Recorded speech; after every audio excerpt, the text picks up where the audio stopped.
खरात प्रकरणात रोज नवी माहिती समोर येत असताना आता एक हादरवणारी बातमी समोर आली।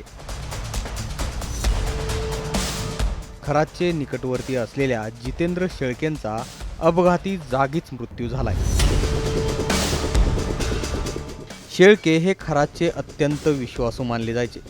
विशेष म्हणजे 3च दिवसांपूर्वी त्यांची ईडीकडून तपासणी झाली असल्याची माहिती सुद्धा समोर येते। शेळके हे शिवनिका ट्रस्टचे उपाध्यक्ष देखील होते। आता शेळकेंच्या मृत्यूनंतर अनेक सवाल उपस्थित होत आहेत आणि एकूणच खरात प्रकरणाला वेगळं वळण लागण्याची देखील शक्यता आहे। यावरून अंजली दमानिया आणि सुषमा अंधारेंनी देखील संशय व्यक्त केलाय। संभाजीनगरहून शिर्डीच्या दिशेने जात असताना धोत्रे गावाजवळ उभ्या असलेल्या कंटेनरला शेळकेंच्या कारनं पाठीमागून धडक दिली। या भीषण अपघातात शेळकेंचा जागीच मृत्यू झालाय। या अपघातात त्यांच्या पत्नी आणि मुलगा गंभीर असल्याची माहिती समोर येते। रस्त्याच्या कडेला उभ्या असलेल्या कंटेनरचा अंदाज न आल्यानं त्यांची कार थेट कंटेनरच्या मागील भागात घुसल्याचं दिसून येतंय।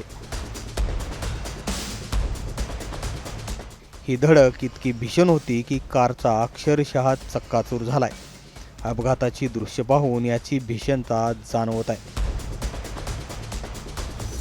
कंटेनर खाली अडकलेल्या कारमधून त्यांच्या पत्नीला बाहेर काढण्यासाठी शर्थीचे प्रयत्न करावे लागले। जितेंद्र शेळके हे अशोक खरातचे अत्यंत विश्वासू मानले जात होते। खरातच्या शिवनिका ट्रस्टचे ते उपाध्यक्ष देखील होते। याशिवाय शेळकेंच्या मालकीच्या लॉन्समध्येही खरातची भागीदारी असल्याची चर्चा आहे। खरातला अटक झाल्यापासून जितेंद्र शेळके हे मानसिक तणावाखाली होते अशी माहिती सुद्धा समोर येते। अपघाताची माहिती मिळताच दमानिया यांनी हा घात असल्याचं म्हटलंय। जितेंद्र शेळके हे शिवनिका संस्थांवर नंबर 2च्या पोझिशनवर होते। कल्पना खरात आणि रुपाली चाकणकरांपेक्षाही त्यांचं वजन जास्त होतं। 3 दिवसांपूर्वी त्यांची ईडी चौकशी झाली आणि आज ते गेले। हा अपघात असूच शकत नाही असं अंजली दमानिया यांनी म्हटलंय। याशिवाय आता खरात प्रकरणाशी संबंधित महत्त्वाच्या लोकांना प्रोटेक्शन मिळावं असं त्यांनी म्हटलंय।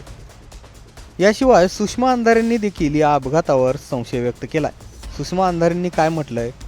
खरात प्रकरणातील एक महत्त्वाची कडी शिवनिका ट्रस्टचे वन ऑफ दी संचालक शेळके यांचा अपघाती मृत्यू झाल्याची बातमी ही अत्यंत धक्कादायक आहे। मला ही गोष्ट खरं तर अविश्वसनीय वाटते। मात्र गेल्या अनेक दिवसांपासून ज्या अनेक नेत्यांनी ही शक्यता आणि ही भीती वर्तवली होती की खरातच्या जीवाला धोका असू शकतो, ही आजची जी घटना घडली त्याने या शक्यतेला अधिक जास्त ठळक पद्धतीने अधोरेखित केलं जातंय। कदाचित खरात प्रकरणातली काही सत्यच बाहेर येऊ नयेत असं काही लोकांना वाटतंय का? आणि असं असेल आणि तरीही SIT अजूनही तपासाची गती वाढवत नसेल आणि या लोकांच्या चौकशा होत नसतील तर अजून जास्त संशयाचं धुकं वाढत चाललंय। शेळके हा गुन्हेगारच होता की नव्हता हे कायद्याने ठरवलं असतं।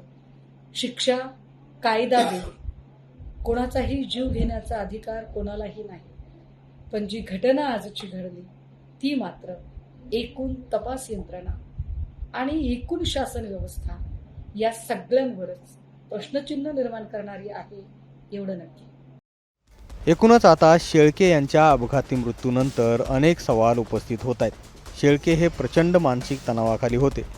आता त्यांचा हा अपघात हा खरंच अपघात आहे की घातपात आहे यावरून देखील चर्चा होताना दिसते।